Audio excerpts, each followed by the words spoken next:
Effective horror usually requires a highly directed, experienced, careful directorial control over each plot beat to keep the tension building, a hand guiding the camera to make sure you see whatever horrific creature lurches behind the protagonist.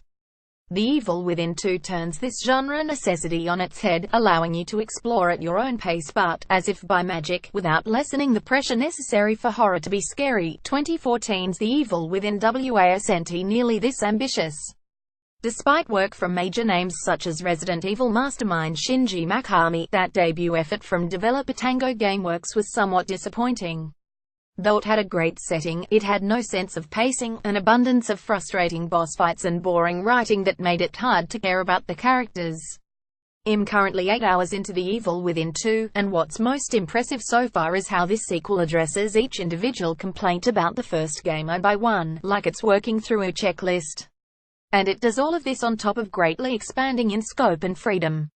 The Evil Within 2 greatly expands the scope and freedom of the first game. Note this is a review in progress based on the first 8 hours with The Evil Within 2 in a final retail Steam build. Phil will return with an update to this review in progress next week upon completion of the game. A score will be added to that final version of the review. If you skipped out on The Evil Within, don't worry. The sequel continues the story of hard luck no ex-cop Sebastian Castellanos, but it doesn't require a knowledge of the original so much as a willingness to give in to the game's off-the-rails narrative. 3 years after the first game's murder investigation gone wrong, Castellanos is forcibly recruited by a mysterious organization called Mobius and thrust back into the STEM world, an alternate reality where once again people have begun turning into monsters that exist on the body horror continuum between the works of Raimi and Cronenberg. While the gruff Castellanos is no more of an engaging character than last time around, he at least has a more personal motivation. His daughter Lily, who he believed died in a tragic fire years ago, is alive and trapped in the STEM world as well. It's a small and cliché addition, but those added stakes do wonders for The Evil Within 2, providing some real momentum and a reason for Castellanos and the player to keep pushing forward. Union feels like a real, recognizable, lived-in place by leaping directly into the STEM world. The Evil Within 2 is also able to immediately embrace one of the best aspects of the first game: how completely batshit weird it got in its later segments. The sequel finds Castellanos jumping between odd locales right from the start. 1 second HES in a strange, slow-motion killer's ornate art gallery, and the next HES walking through a warped flashback of Beacon Mental Hospital, the setting of the last game. The Evil Within 2 waits for the precise moment I have my bearings in a location, then rips the rug of reality out from underneath me. Most of my first 8 hours with The Evil Within 2 has been set in a sleepy city called Union. It was built by Mobius to be the ideal alternate reality utopia, and Castellanos calls it Anytown, USA. That sort of broad evocativeness works in the game's favor, creating much more of a sense of place than the first game ever accomplished.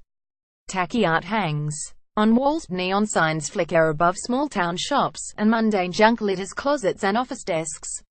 Union may be a fake alternate reality where you can travel through computers to get from location to location, but Tango Gameworks puts in the effort to make it feel like a real, recognizable, lived-in place, albeit one that has sunk into devastation and terror. Tango Gameworks Bethesda Softworks beyond just being a more interesting setting, Union introduces one of the biggest departures The Evil Within 2 takes from its predecessor: large, open locations. You can spend hours exploring every inch of Union, and the game rewards that thoroughness with more of the limited resources Castellanos needs to survive. I scoured the auto shops, visitors centers and abandoned train yards at length, digging up ammunition and crafting material. The city is intricately designed and peppered with gifts all over in a way that really encourages taking your time. Naturally, with a bigger area to explore come side objectives as well. The Evil Within 2 lets you find optional quests by pinpointing stray frequencies with a communicator, a sort of walkie-talkie that Castellanos carries with him. These extra tasks range from mundane resource drops. You'll find many Mobius soldier corpses with a lot of ammo and pouches that increase your carrying capacity, to completely new areas and fully fleshed out subplots. You never know what you'll find by following a stray signal, which makes me want to hunt all of them down. I'm astounded by the way that The Evil Within 2 takes light open world gameplay and makes it work within a horror context. I'm used to horror games being strictly linear. Sure, the first Evil Within had a few large rooms to mess around and try different combat strategies in, but there was always a single path forward, keeping the pace in step. Here in Union, you can go in any direction you want, and yet the pacing doesn't suffer. Tango Gameworks Bethesda Softworks. I'm still not sure how Tango Gameworks accomplishes this, but even as I've run up and down the same street for the 6th time, it keeps throwing surprises at me. On my initial pass, I'll clear a garden full of enemies.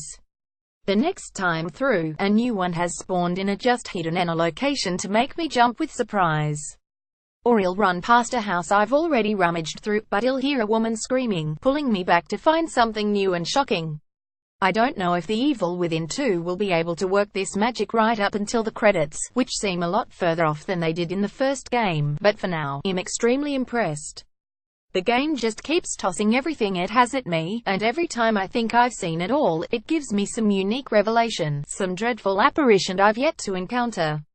That push and pull, between wanting to see what the game has in store next and being terrified to find out, that delightful feeling is why I play horror games, and so far this one is nailing it.